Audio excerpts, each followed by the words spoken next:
Namaskar, hello and welcome to the official YouTube channel of Borthakur IAS Academy. My name is Antara Bhuya. आज के इस session में हम 21 अप्रैल 2023 के most important current affairs को discuss करने जा रहे हैं और साथ ही साथ मेंस के लिए क्वेश्चन भी आपको यहाँ पे एक हम प्रैक्टिस क्वेश्चन प्रोवाइड करेंगे और एक हम क्लास के अंदर डिस्कस करेंगे।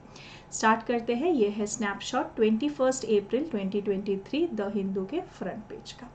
आज का जो हमारा मेंस का क्वेश्चन है वो हमने जीएस पेपर 3 के लिए यहाँ पे लिया है और ये क्वेश्चन हमने इसलिए यहाँ पे ऐड किया है क्योंकि देखिए बायोडाइवर्सिटी एंड एनवायरनमेंट के पॉइंट ऑफ व्यू से ये इम्पॉर्टेंट है। प्रोजेक्ट टाइगर आपका न्यूज़ में है और टाइगर सेंसस के मुताबिक भी हमने ऑलरेडी आर्टिकल्स यहाँ पे हम लोग न्यूज़ में देख रहे हैं लगातार। गज उत्सव के बारे में भी हमने देखा था और एलिफेंट प्रोजेक्ट एलिफेंट के बारे में भी हमने देखा था कि 30 ईयर्स यहाँ पे मनाया जा रहा है। तो इसीलिए बायोडाइवर्सिटी में से एक या तो एलिफेंट बेस्ड क्वेश्चन एक या तो टाइगर बेस्ड क्वेश्चन आपको यहाँ पे पूछा जा सकता है। So today's question is discuss how habitat conservation is required for success of Project Tiger referring to human animal conflict। अगर आपने पिछले कुछ क्लासेस को अटेंड किया था तो हमने देखा था हर एक के केस में, टाइगर के केस में भी these two things are not independent कि आप बोल रहे हो टाइगर को चलो प्रोटेक्ट करते हैं और उसके हैबिटेट को लेकिन हम लोग लॉस किए जा रहे हैं, जंगलों को काटे जा रहे हैं। एलिफेंट को चलो प्रोटेक्ट करते हैं और जहाँ से एलिफेंट आना जाना करता है, एलिफेंट कॉरिडोर जिसे कहते हैं, एलिफेंट कॉरिडोर जिसे कहते हैं, जिन रास्तों से पानी पीने जाता है, ट्रैवल करता है, उन रास्तों से हमने हो सकता है कि कोई यहाँ पे ट्रांसपोर्ट के लिए कुछ बना दिया हो तो उस केस में वो कहाँ जाएगा। अगर उसके पास खाना नहीं होगा, फूड एंड शेल्टर नहीं होगा तो वो फिर क्या होगा, बाहर की तरफ आने लगेगा और मैन वर्सेस वाइल्ड कॉन्फ्लिक्ट जो है यहाँ पे इंक्रीज हो जाएगा।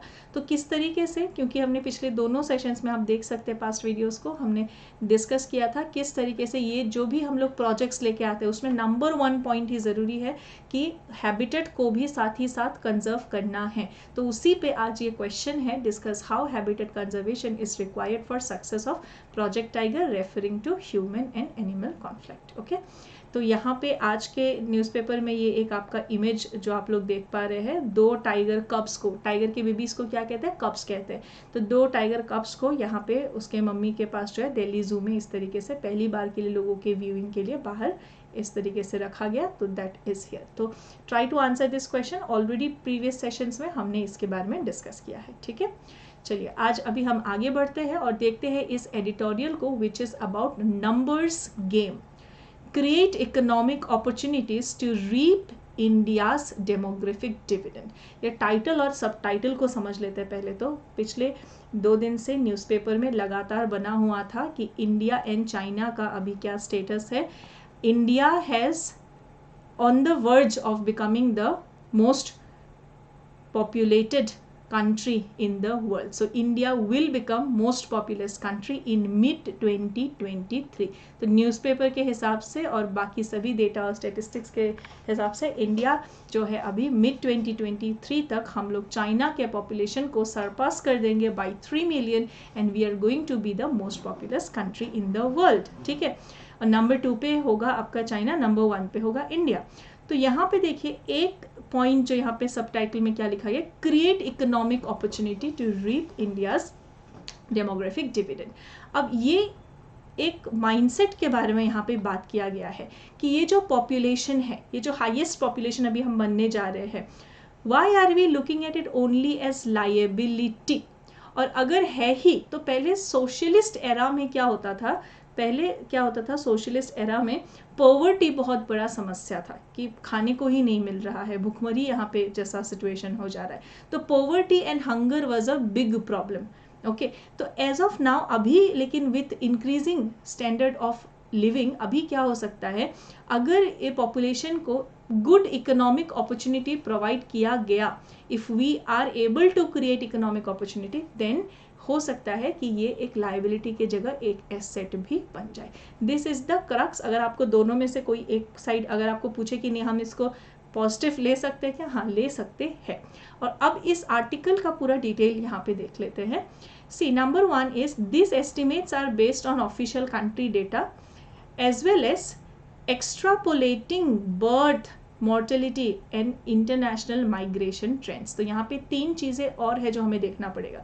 सिर्फ पॉपुलेशन हाँ हाईएस्ट हो रहे हैं ये बोलने से नहीं होगा।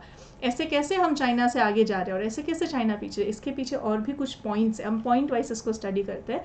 नंबर 1, एक तो बर्थ मॉर्टेलिटी और माइग्रेशन ट्रेंड्स को बहुत ही ज़्यादा बढ़ा चढ़ा के हम लोग यहाँ पे देख रहे हैं, एक्स्ट्रापोलेट किया जा रहा है, जबकि रियलिटी और भी कुछ चीज़ें हैं। क्या है, सोशलिस्ट एरा में पोवर्टी वाला कंडीशन था और जो एवरेज स्टैंडर्ड ऑफ लिविंग है उसको इम्प्रूव करने का कोई जरिया एज सच इतना नहीं था। This seeded some programs like sterilization program क्या, for example if a man he already has say children and now he wants to go for that no more kids, तो वो programs अभी भी जिस तरीके से 3 साल तक हो सकता है किसी को children नहीं चाहिए तो copper T जैसे solutions है। then there are oral tablets, then there are injection tablets, जैसे कि अभी अंतरा is such an injection जो कि आपको न्यूज़ में भी काफ़ी समय से आपका बना हुआ है, जिसके वजह से आपका प्रेगनेंसी रोका जा सकता है for a certain period of time। तो all these things are already there and sterilization programs has already taken place। लेकिन अभी क्या है, एक समय पे आपने सुना होगा कि forced sterilisation was also in news, तो उसको क्रिटिसाइज भी किया गया था क्योंकि वो पर्सन का जो डिग्निटी और फ्रीडम है उसके साथ कॉम्प्रोमाइज़ वहाँ पे नज़र आ रहा था। ये आपका कल के न्यूज़पेपर में से है जो कि हम लोग देख पा रहे हैं। India is in number 1, then China, Brazil, Russia, फिर साउथ अफ्रीका। और यहाँ पे टोटल फर्टिलिटी रेट के हिसाब से South Africa, India, Brazil, Russia and China. तो इंडिया का भी जो यहाँ पे है globalisation and the opening up of economy in 1990s, जहाँ पे 1990s में क्या हुआ था, 1991 में हुआ था लिबरलाइजेशन, प्राइवेटाइजेशन एंड ग्लोबलाइजेशन। तो उसके बाद इंडिया का जो मार्केट है वो काफ़ी ज़्यादा यहाँ पे ओपन मार्केट यहाँ पे हो गया, जिसके वजह से देयर हैज़ बीन अपॉर्चुनिटीज़, जिससे एक पॉपुलेशन अगर ज़्यादा भी है तो वो एक एडवांटेज के तरह किसे यूज़ किया जा सकता है, क्योंकि अदरवाइज तो या तो सब लोग एग्रीकल्चर ही करते रह जाएंगे। अब एग्रीकल्चर से क्या हुआ, प्राइमरी से सेकेंडरी सेक्टर में भी गए और सेकेंडरी से और प्राइमरी से टर्शियरी में भी गए। आईटी सेक्टर आज हाईएस्ट कंट्रीब्यूशन कर रहा है जीडीपी के टुवर्ड्स, तो ये सब चीज़ें देखने को मिला। Then India's large working age और द डेमोग्राफिक डिविडेंड, मतलब अभी हमारे वर्किंग पॉपुलेशन क्या है, अभी हमारे पास यूथ पॉपुलेशन है which is a plus point, okay, relative to the developed countries, क्योंकि डेवलप्ड कंट्रीज में क्या है, डिक्लाइनिंग पॉपुलेशन है, एजिंग पॉपुलेशन है, एजिंग पॉपुलेशन का health care etcetera, so all this things are also involved. Provide labour wage arbitrage and valuable economic opportunities. तो हमारे पास ये जो यंग पॉपुलेशन है और डेवलप कंट्रीज के पास ये जो एजिंग पॉपुलेशन है, तो as a result of which we are in an added advantage कि अगर हम इसको अच्छे से यूज़ कर सके तो हमारे पास मैन पावर यहाँ पे बहुत सारा है। Then India's crisis of economic inequality has however busted the myths of forced sterilization। ये जो न्यूज़ में आया था ना एक समय पे कि forced sterilizations और ये सब चीज़ें का, तो फिर ये जो इकोनॉमिक इनइक्वालिटी है, economic inequality, the bridge between the rich and the poor, so all this things have Busted the mites की फोर्स्ड स्टेरिलाइजेशन अगर ऐसा इतना ही था तो फिर ऐसे पॉपुलेशन कंट्रोल फिर क्यों नहीं हो पाया, है ना। So why it is still there. Then legal limits भी बहुत ज़्यादा आपका यहाँ पे नज़र नहीं आया, हालांकि there are some states like Assam जहाँ पे अगर 2 से ज़्यादा बच्चे हैं तो आप small family norms government job में दे ही नहीं पाएंगे। Despite overtaking China, India's population growth is slowing। अब ऐसा नहीं देखना है कि हम हाईएस्ट हो जा रहे हैं, ये तो कुछ गलत ऐसा हो गया करके, पर हमें ये भी देखना है साथ ही साथ कि ये जो बात कही गई थी ना, overall the public is facing anxiety because of this, but there is one more point here, that is India's population growth is slowing. तो यहाँ पे जो हम लोग का ग्रोथ इंक्रीज ही होता जा रहा है या स्लो डाउन होता जा रहा है, स्लोइंग। तो ऐसे कैसे चाइना से सरपास हो गए हम लोग, because China has 1 child policy norm, क्योंकि उसने 1 चाइल्ड पॉलिसी नॉर्म किया था ना, इसीलिए। पर अदरवाइज हम लोग का ग्रोइंग पॉपुलेशन है, स्लोइंग ही हुआ है। और साथ ही साथ जो आपका national family health survey report है 2021 का, that also has brought down the, उसने भी अभी क्या बोला है कि fertility rate, total fertility rate जो है that is 2.1, okay. So this has has also happened. See अब देखिए ये इसका क्या मतलब हुआ, ये कहते हैं ना कि हाँ हम दो हमारे दो, तो दो ह्यूमन का दो ही पॉपुलेशन यहाँ पे रहा, तो this is going to replace this. अगर यहाँ पे 3 होता तो फिर क्या होता, 3 होने से 2 के जगह 3 आ गए ना पॉपुलेशन में, तो वो पॉपुलेशन इंक्रीज की तरफ होता. और यही अगर 1.9 2.0 में आ गया तो फिर इन दैट केस क्या हो जाएगा, अगेन डेमोग्राफिक्स विल चेंज. ये एग्जैक्ट नहीं होता, इसके पीछे और बहुत से फैक्टर्स रहते हैं, like migration, health, age, medical facilities etcetera, बहुत सारे और भी फैक्टर्स रहते हैं. India's population is forecast to grow from current 1.4 billion, अभी कितना है 1.4 बिलियन है, और वहाँ से कितना ग्रो करेंगे 2050 तक 1.6 बिलियन ग्रो करेंगे. Now these facts are not that much important, but what is important is that by 2100 मतलब 2100 तक जो है हम लोग यहाँ पे सेटल हो जाएंगे 1.53 पे. ऐसे होता है ना, ऐसे इंक्रीज होता है, फिर आपका मैक्सिमम पे पहुँचता है, फिर ऐसे स्टेग्नेशंस पे आ जाते हैं. तो इस तरीके से यहाँ पे चलने वाला है.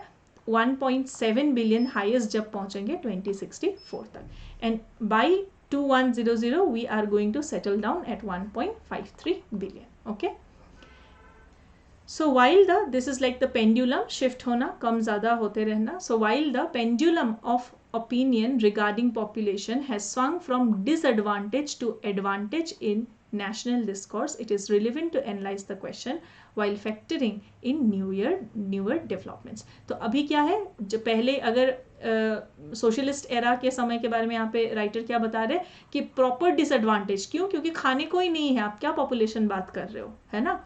लेकिन अभी के हिसाब से when development is happening, if we are giving economic opportunities, skill India, education, health care, human resource को इम्प्रूव करना, इन सब के वजह से, ह्यूमन कैपिटल को इम्प्रूव करने की वजह से क्या होगा, it will turn into an advantage. It will turn into an advantage. Okay, so earlier population debates did not account for the climate crisis and the fact that many migrants after years of skilled and unskilled labor abroad were becoming permanent immigrants. एक और चीज़ जो पहले disadvantage वाले period में, एक और चीज़ जो आपका पहले पॉपुलेशन डिबेट्स में नहीं, पहले क्या था, पॉपुलेशन इंक्रीज मतलब डिसएडवांटेज खत्म, लेकिन पहले और कुछ चीज़ें हैं जिसका ध्यान नहीं दिया जाता था, जैसे कि आपका माइग्रेशन. अभी क्या है, स्किल्ड अनस्किल्ड दोनों लेबर ही बाहर चले जाते हैं, फिर बाहर रह के सालों काम करके फिर वहीं पे बस जाते हैं, परमानेंट इमिग्रेंट्स जैसे बन जाते हैं. Over 16 lakh Indian have renounced citizenship since 2011 और 2 लाख से ज़्यादा, 2,25,000 लोग, 2 लाख से ज़्यादा लोग जो है यहाँ पे 2022 में अलोन वो लोग जो है रिनाउंस कर चुके हैं या फिर किसी और कंट्री का सिटीजनशिप ले चुके हैं. So external affairs minister told the parliament in February. तो ये सब के वजह से एक एडवांटेज वाला एंगल भी अब यहाँ पे उभर के आ रहा है. Economic opportunity more than national pride shapes the working population's aspiration. So सबसे ज़रूरी क्या है, सबसे ज़रूरी है economic opportunity, and in its absence a naturally decelerating population will be a limited advantage. तो अदरवाइज क्या हो जाएगा, इकोनॉमिक अपॉर्चुनिटी नहीं होने से नेचुरली पॉपुलेशन लिमिट्स जो है वो कम होते जाएंगे. ठीक है, तो पहले के समय में जहाँ अभी अगर आपसे क्वेश्चन में पूछे कि क्या कोई एडवांटेज भी हो सकता है, तो पहले इसको सिर्फ नेगेटिवली देखा जाता था. हालांकि at present time with all this benefits we can also have population as an asset. Okay, now let us come to the, और पहले हम लोग सभी फैक्टर्स को ध्यान नहीं देते थे, अभी क्या है, there are more factors, not just only food and shelter, but there are also economic opportunity which can help in the development of the nation. Now let us come to the next article which is about your caring for strays. Stray dog कहते हैं ना, या फिर कुछ लोग street dog भी कहते हैं. तो रास्ते में जो डॉग्स आपके रहते हैं, जो घर के अंदर रहते हैं, उनको पेट डॉग बोले, तो इसको क्या बोले, स्ट्रे डॉग बोले. Without shelter, adoption of dogs, 2023 rules could worsen canine crisis. तो अभी क्या कहा जा रहा है कि अभी ऑलरेडी प्रॉब्लम है इंडिया में कि क्या किया जाए इसको लेके. प्रॉब्लम क्यों है, प्रॉब्लम इसीलिए है क्योंकि कुछ जगहों में, स्पेसिफिकली इन दिल्ली, न्यूज़ में आता रहता है कि एक बच्चे पे अटैक कर दिया, केसेस में डेथ हो गया रेबीज डेथ के वजह से. तो these are the problems associated. तो प्रॉब्लम्स क्या है और क्या सोल्यूशन के तरफ हम लोग जा सकते हैं कि जो आपके एनिमल्स है वो लोग भी अच्छे से रहे और जो ह्यूमंस है और बाकी पूरा सोसाइटीज़ है वो भी अच्छे से रहे. तो इसके लिए क्या हो सकता है. ठीक है, फिलहाल का प्रॉब्लम क्या है, शेल्टर्स प्रॉपर नहीं है और एडॉप्शन प्रॉपर यहाँ पे नहीं हो रहा है.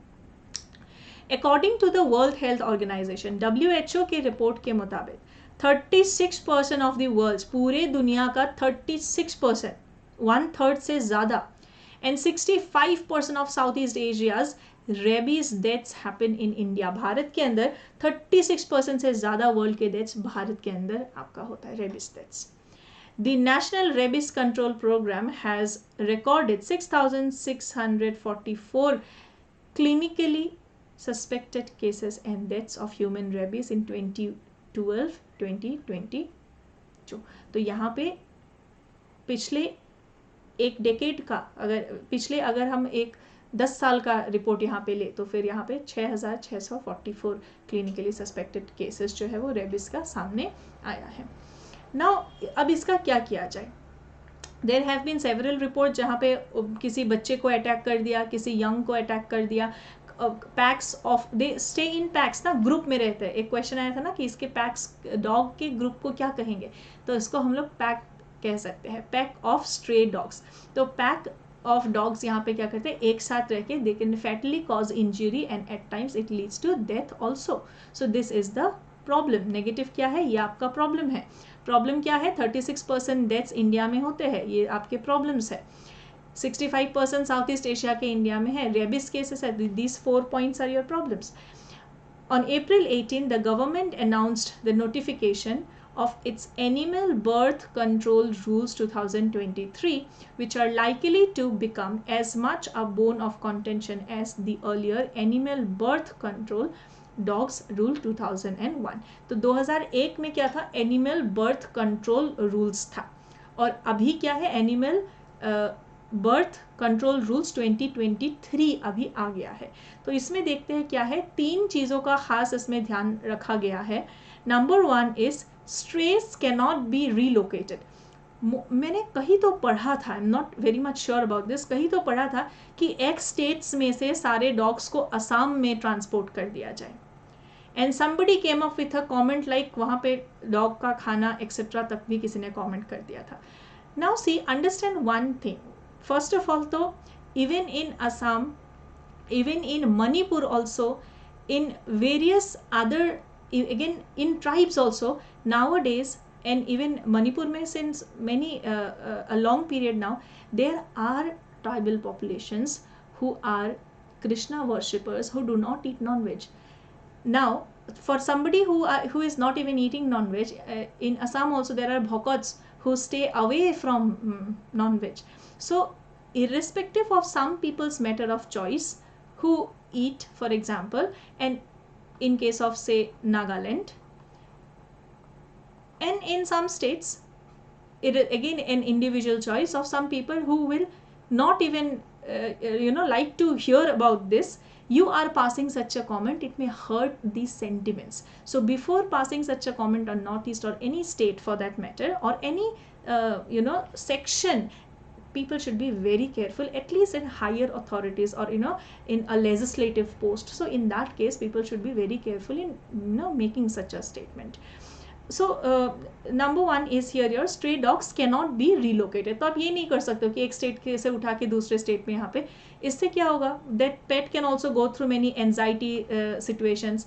आप if you have a pet, you see उसको आप दिन भर के लिए घर पे अकेला छोड़ दो, वापस आने के बाद he will become anxious, or if you will change the habitat of that dog in just suddenly like that, and you will relocate them, then it might create new problems in the new locations. No, so strays cannot be relocated, as the Supreme Court of India has held. Number 2 is must not face cruelty. You should not treat them cruelly. अभी recently truck में भर के there was a news जहाँ पे truck में भर के dog को लेके जाया जा रहा था बोडियो में, तो पुलिस ने पकड़ा, ट्रक को सीज किया. तो क्रूएल्टी से आप इस तरीके से उसको ट्रांसपोर्ट वगैरह नहीं कर सकते हो, क्रूएल्टी से ट्रीट नहीं कर सकते हो.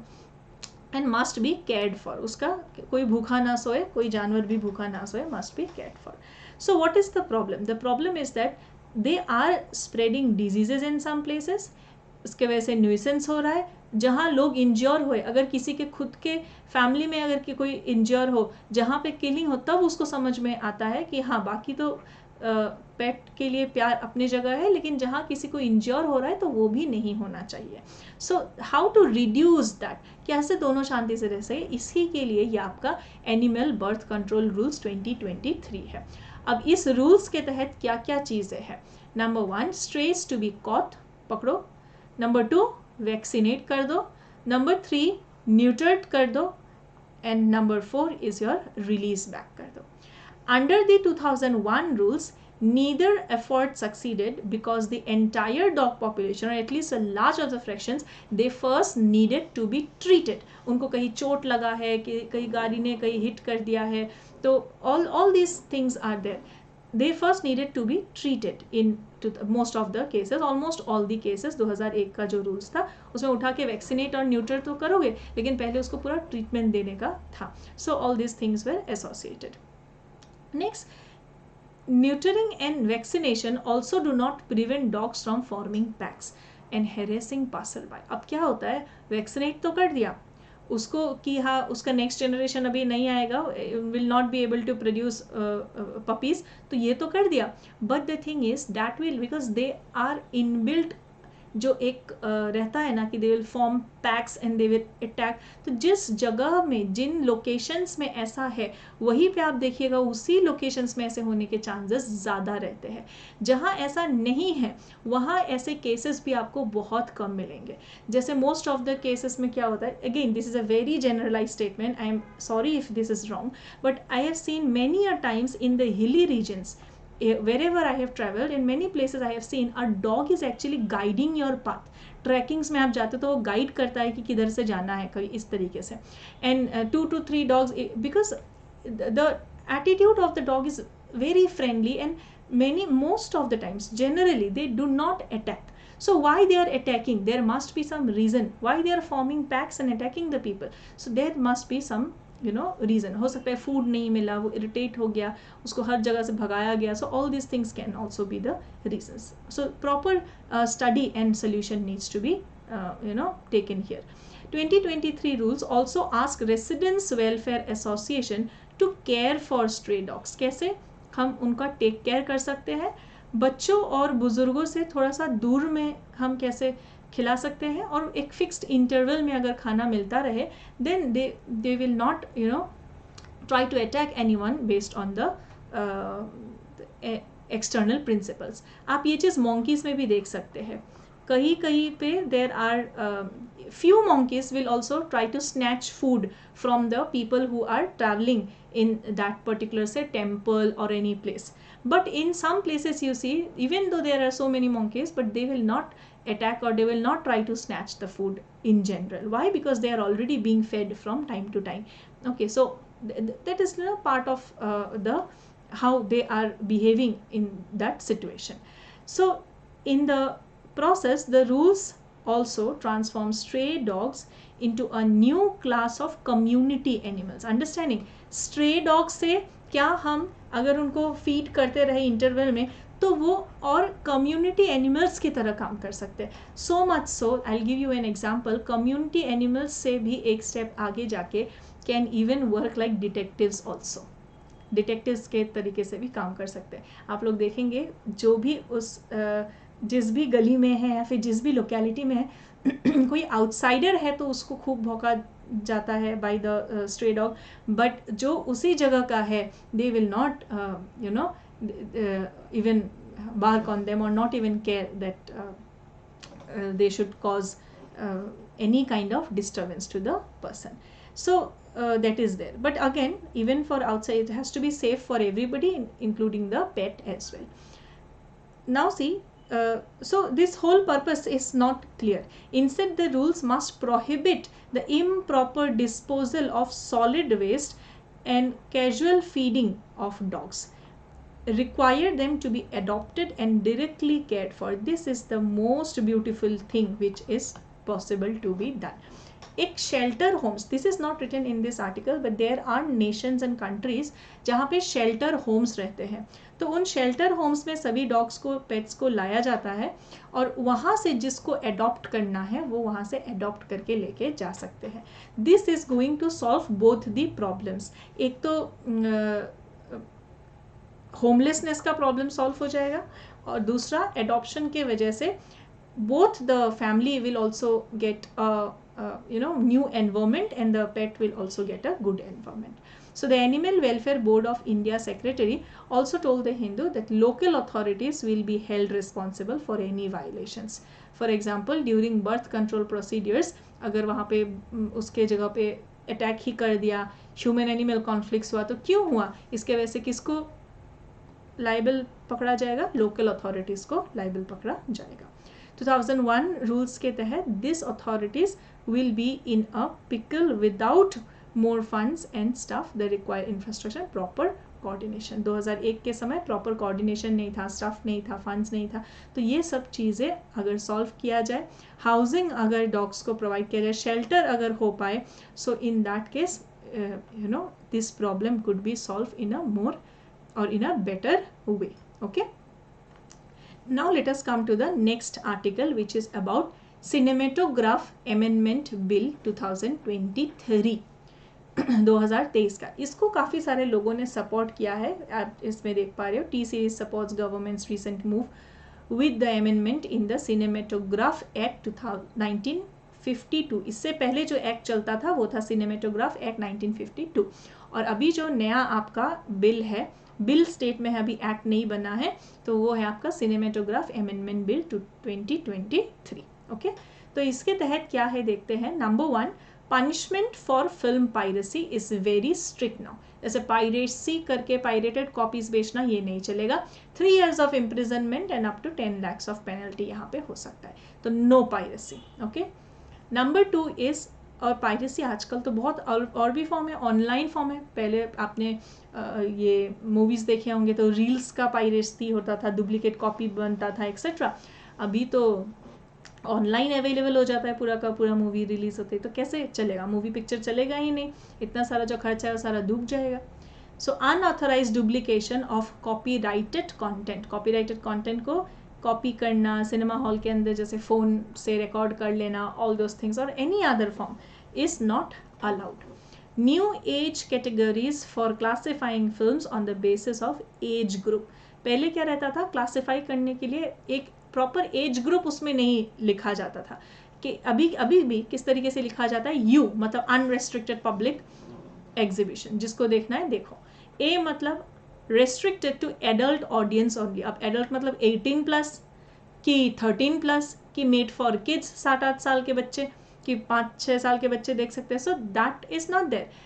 सिर्फ 18+ ही उसको समझा जाता है, पर और भी फर्दर क्लासिफिकेशन भी तो कर सकते हैं ना.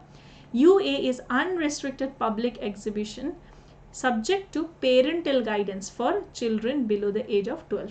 मतलब वैसे अनरेस्ट्रिक्टेड है लेकिन चिल्ड्रन बिलो 12 के लिए पेरेंट्स का गाइडेंस रहना चाहिए. इस तरीके से अभी कैटेगराइजेशन है.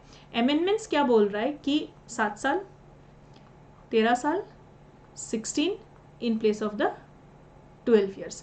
So now we are trying to classify based on age groups. इस तरीके से ना करके क्या एज है उस तरीके से क्लासिफाई करना चाह रहे हैं.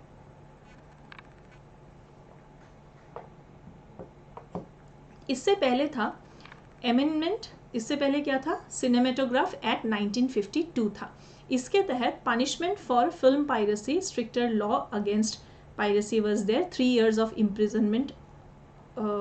Just a second, okay sorry for the last slide. इससे पहले 52 के तहत क्या था, 52 के तहत ensure that films are exhibited in accordance with the limits and tolerance of Indian society. 2 point इससे पहले बहुत इंपॉर्टेंट थे 52 वाले के तहत, और अभी बाकी हमने एज ग्रुप वाला सबसे मेजर अमेंडमेंट देखा और पायरेसी वाला आपका दूसरा मेजर अमेंडमेंट देखा. पहले क्या था, ensure that films are exhibited in accordance with the limits and tolerance of Indian society. ये फिल्म इंडियन सोसाइटी के लिमिट्स और टॉलरेंस के हिसाब से है कि नहीं है, इस हिसाब से आपका एग्जीबिशन करे, इस तरीके से बताया गया था. Next is your establishes central board of film certification. इसी को सेंसर बोर्ड कहते हैं. सेंसर बोर्ड ने इस पार्ट को हटाने के लिए कहा या फिर इसको अप्रूव नहीं किया, तो ये 10 साल तक का यहाँ पे मूवी पे जो है सेंसरशिप लग जाता है. तो ये जो है central board of film certification को 52 के तहत ही आपका एस्टैब्लिश किया गया. As of now India rank 3rd globally for consuming pirated content in 2021. 2021 में पूरी दुनिया में हम तीसरे स्थान पे आते हैं फॉर कंज्यूमिंग पायरेटेड कंटेंट. तो if you are in any kind of Telegram group where newly released movies are forwarded, so in that case that is also a part of piracy. Next question, let us see here. Recently central government has issued the Animal Birth Control Rules 2023. According to it, who will set guidelines for it? अभी हमने देखा था ना कि guidelines नए जो आए हैं एनिमल बर्थ कंट्रोल रूल 2023, तो कौन इसके लिए गाइडलाइन सेट करता है? सुप्रीम कोर्ट करता है, सेंट्रल गवर्नमेंट, स्टेट गवर्नमेंट या फिर local bodies? So obviously the answer here is supreme court set guidelines for animal birth control rules 2023.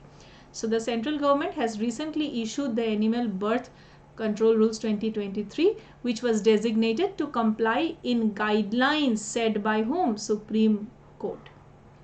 In a writ petition involving the Animal Welfare Board of India and People for Elimination of Stray Troubles. The Supreme Court has issued several orders emphasizing that the relocation of dogs was not permissible. ये कहते रहते ना time to time, इस state से इस state में भेजना, relocation not permissible. The rules mandate the implementation of animal birth control programs. आप birth control programs stray dog में start कर दो. किस किस को इन्वॉल्व करके? Local bodies, municipalities, municipal corporations, panchayat, सबको इन्वॉल्व करके आप स्टार्ट कर दो. Effective implementation of the rules can help reduce the stray dog population. तो इससे क्या हो जाएगा? अपने आप से नेक्स्ट जनरेशन कम हो जाएगा और it will address the problem. Municipal corporations must jointly implement animal birth control and anti-rabies program. मतलब vaccination etc. anti-rabies program etc. start करना है. Rules provide guidelines on how to deal with animal and stray dog conflict without relocating dogs. आप क्या कर सकते हो? feeding centers बना सकते हो और वहाँ पे, या फिर shelter homes बना सकते हो, adoption start करा सकते हो. By default, if this again we are not very much sure about long term effect of this, but as of now what is being said, मैं अपना व्यू पॉइंट नहीं बता रही हूँ, जो कहा जा रहा है वो बता रही हूँ कि एज ऑफ नाउ स्टेरिलाइजेशन पे ही सबसे ज़्यादा जोर दिया जा रहा है. ठीक है, कि पॉपुलेशन को कैसे रिड्यूस कर सके, इस पे सबसे ज़्यादा जोर दिया जा रहा है. Next article is about the caste imperative which was in news. So caste census को अभी जो है, अभी इस पे ज़्यादा अपडेट नहीं आया, तो जितना अभी के लिए इम्पोर्टेंट है उतना देख रहे हैं. जो मंडल कमीशन का रिपोर्ट था 1980 वाला, it was based on caste census of 1931, which still remains the basis of identifying the backwardness and determining the extent of reservation for the OBC. But you know what is the problem? The problem is that there are more than 46 lakh different caste, subcaste, clan, surnames, etc. अब इनमें से क्या अभी का status है 2011 के report के हिसाब से क्या होगा? और आप देखिए 1931 से 2022 में कितना डिफरेंस आएगा.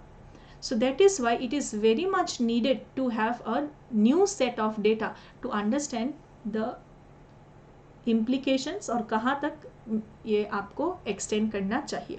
Another thing is, if this continues with the same data figures, in that case the right direction and the person who actually deserves it will not even get a chance. तो इसीलिए क्या करना चाहिए, हमें नए data की तरफ अभी आगे बढ़ना चाहिए, and we should have new set of data to extend the benefits.